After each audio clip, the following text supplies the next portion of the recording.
Welcome back to Squawk Box this morning. Tesla's head of HR issued a stark warning to the company's California employees.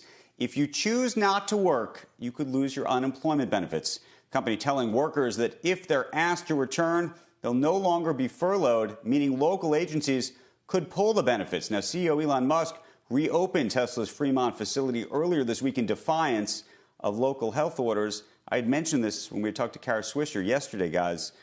Because there were reports that some of the employees being asked to come back had been told if they didn't and they were unable that they might lose these unemployment benefits. And this is an issue, I think, not just at Tesla right now, but is a larger issue across the country, especially for people at risk who are being asked to go back to work and how they're going to be dealing with that, and some very uncomfortable and sometimes more than uncomfortable conversations taking place as a result. Yeah, I think Tesla's response was to blame the state, right? Yeah, I guess. But Elon's going to have to come up with a good answer for that. I mean, a lot of people, as we said, on that tribe of the reopening tribe, see him as almost a hero in what he's doing. But I don't know how long you could say you're going back to work whether you want to or not and still maintain that sort of hero status. So I don't know how do you thread that needle? I don't know. That's a tough one. We're going to be speaking with the congressman from California a little later this morning about this, too. Congressman Swalwell. I think you're having this, by the way, anecdotally, you're hearing this not just as a Tesla story, you're hearing this all across the country. Businesses that do want to reopen are calling their employees, and there's some employees who are gung-ho and feel that they're, they can do it, and there's others who are maybe either more risk-averse or maybe in a category where they shouldn't be doing it. And yet, of course, there's pressure to do it. And so that's going to be the push-pull. And the real truth is we just don't know enough for a long time. Right.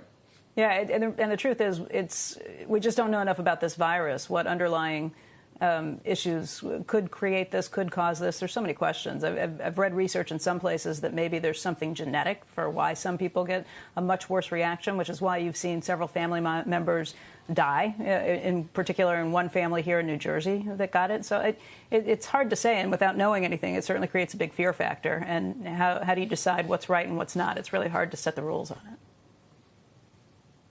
it. Yes. No, you guys are speechless. Okay, well, we'll move on. In the meantime, Amazon will stop offering employees hazard pay and revert to its regular pay program at the end of this month. The company began offering warehouse workers increased wages and double overtime pay in March as the COVID-19 pandemic led to a boom in business.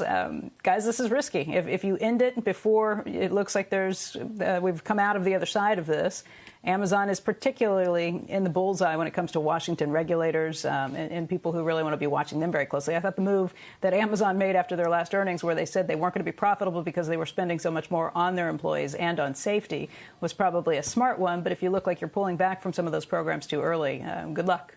Yep.